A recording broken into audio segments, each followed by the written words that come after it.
अथ प्रासाद पृष्ठे सुखोपविष्टानां राजपुत्राणां पुरस्तात् प्रस्तावक्रमेण पंडितो ब्रवीत भो राजपुत्रा शृणुता। और इसके बाद में जब राजा ने अपने पुत्रों को पंडित विष्णु शर्मा को सौंप दिया, उसके बाद में प्रासाद पृष्ठे राजमहल की छत पर सुखोपविष्टानाम सुखपूर्वक बैठे हुए राजपुत्राणाम पुरस्तात् राजपुत्रों के उन राजकुमारों के समक्ष प्रस्ताव क्रमेण कथा के प्रसंग में पंडितो ब्रवीता पंडित विष्णु शर्मा बोले, भो राजपुत्रा शृणुता, हे राजकुमारों सुनो। काव्यशास्त्र विनोदेन कालो गच्छति धीमताम व्यसनेन तु मूर्खाणाम निद्रया कलहेन वा।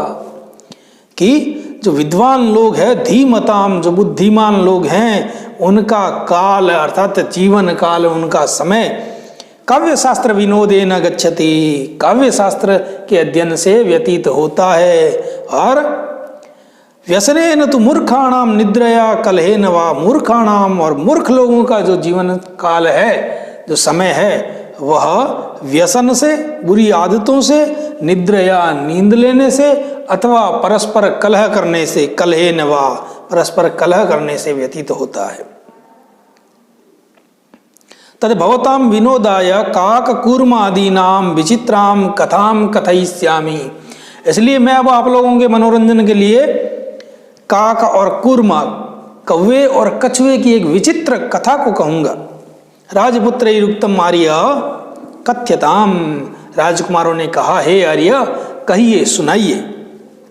विष्णु शर्मोवाच शृणुतः यूयम्, विष्णु शर्मा बोले, सुनो तुम लोग।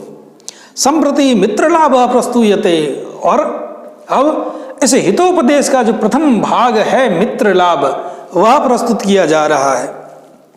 यस्याम आद्य श्लोक, और जिसका प्रथम श्लोक है, असाधना वित्तहीना बुद्धिमंता सुहृन्मता साधयन्ति आसु कार्याणि काक कूर्मा मृगा कुवत। काक कौआ, कूर्मा कछुआ, मृग हिरण, आखू चूहा, इनके समान जो असाधना, जो साधन से हीन है, वित्तहीना और जो धन से हीन है, और किंतु बुद्धिमंता बुद्धिमान, सुहृन्मता और बुद्धिमान मित्रों वाले हैं, बुद्धिमान हैं और अच्छे मित्रों वाले हैं, बुद्धिमान मित्रों वाले हैं, ऐसे लोग साधयन्ति आसु कार्याणि, अपने कार्यों को शीघ्र ही सिद्ध कर लेते हैं। राजपुत्रा ऊचु कथम एतत्, उन राजकुमारों ने कहा कि भला ये कैसे हुआ, बताइए। सोब्रवीत अस्ति गोदावरी तीरे विशाल सालमली तरु, पंडित विष्णु शर्मा ने कहा कि गोदावरी नदी के तट पर एक विशाल बड़ा सेमल का पेड़ है, सालमली का पेड़ है। तत्र नाना दिग्देशाद आगत्य रात्रो पक्षिणो निवसन्ति, और उस सेमल के पेड़ पर रात में विभिन्न देशों से, विभिन्न दिशाओं से आकर के अनेक प्रकार के पक्षी रहते हैं। अथ कदाचित अवसन्नायाम रात्रौ, और एक दिन जब रात थोड़ी सी बची थी, अस्ताचल चूड़ावलंबिनी भगवती कुमुदी नायके चंद्रमसी, और जो कुमुदी नायक भगवान चंद्रमा हैं, वह अस्ताचल की ओर जा रहे थे, अस्त होने वाले थे। उस समय लघुपतन नामा वायसा प्रबुद्धा, लघुपतन नाम का एक कौवा जागा, और कृतांतम इव द्वितीयम अटंतम पाशहस्तम व्याधम अपश्यत, और उस कौवे ने साक्षात यमराज की भांति, साक्षात दूसरे यमराज की भांति भ्रमण करते हुए और जाल हाथ में लेकर आते हुए शिकारी को देखा। तम आलोक्य अचिंतयत अद्य प्रातरेव अनिष्ट दर्शनम जातम, और उस कौवे ने उसको देख करके सोचा कि आज सुबह सुबह ही बड़े अनिष्ट के दर्शन हो गए हैं। न जाने किम अनभिमतम दर्शिष्यति, और आज न जाने क्या अनहोनी घटित होने वाली है।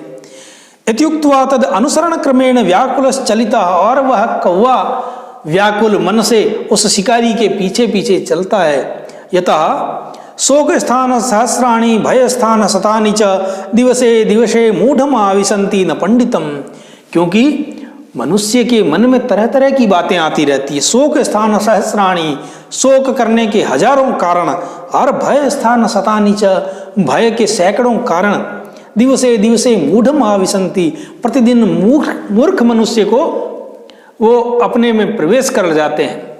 ऐसे हजारों कारण, ऐसी मनोव्यथाएं मूर्ख व्यक्ति में प्रवेश कर जाती है। न पंडितम, विद्वान मनुष्य के दिमाग में, उसके मन में ऐसी बातें नहीं आती है। अनयच्च विषयी नाम इदम अवश्यम कर्तव्यम, और कहा गया है कि संसार के जो समस्त प्राणी हैं उन्हें यह अवश्य करना चाहिए। उत्थाय उत्थाय बोधव्यम महद भयम उपस्थितम, मरण व्याधि शोका नाम कि मध्य निपतिष्यति, कि मनुष्य को प्रातः उठ करके ये विचार करना चाहिए। उत्थाय उत्थाय बोधव्यम, मनुष्य को प्रातः उठ करके ये विचार करना चाहिए कि महद भयम उपस्थितम, कि आज क्या भय उपस्थित होने वाला है। मरण व्याधि शोका नाम कि मध्य निपतिष्यति, मरण व्याधि रोग अथवा शोक या ऐसा कौन सा डर है जो आज उत्पन्न होने वाला है। क्योंकि मनुष्य जब इनके बारे में विचार कर लेता है तो इनका उपाय भी ढूंढने का प्रयत्न करता है। अथ तेन व्याधेन तंडुलकणान विकीर्य जालम विस्तीर्णम, और वह शिकारी कुछ आगे जाता है और वहां पास में ही उस शिकारी ने तंडुलकणान विकीर्य, चावल के कणों को बिखेर करके उसके ऊपर जाल बिछा दिया। सच तत्र प्रछन्नो भूत्वा स्थित, और वह शिकारी वहां पर छिप करके बैठ जाता है।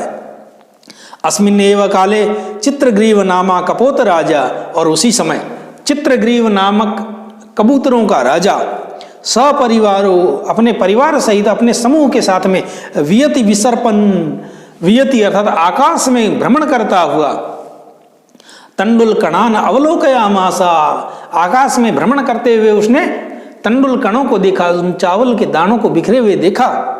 ततः कपोत राजस तंडुल कण लुब्धान कपोतान प्राहा, और उस कपोत राज चित्रग्रीव ने उन चावल के दानों का लालच करने वाले उन कबूतरों को कहा, कुतो अत्र निर्जने वने तंडुल कणानाम संभवा, कि इस निर्जन वन में ये चावल के दाने कहाँ से आए। तन निरूप्यताम तावत, इस विषय में हमें विचार करना चाहिए। भद्रम इमम न पश्यामि, मैं इसे कल्याणकारी नहीं देखता हूं, मैं इसे कल्याणकारी नहीं मानता हूं। तंडुल कण लोभेन अस्माभिरपि तथा भवितव्यम, अगर हम इन चावल के दानों का लोभ करेंगे तो हमारी भी स्थिति वही होगी। जो कंकणस्य तु लोभेन मग्न पंके सुदुस्तरे वृद्ध व्याघ्रेण संप्राप्त पथिक समृता, कि जैसी स्थिति उस पथिक की हुई थी जो कंगन के सोने के कंगन के लोभ से गहरे कीचड़ में फंस गया, बूढ़े बाघ ने पकड़ लिया और उसे मार डाला। कपोता ऊंचू कथम है तत्, कबूतरों ने कहा ये भला कैसे हुआ, हमें भी बताइए।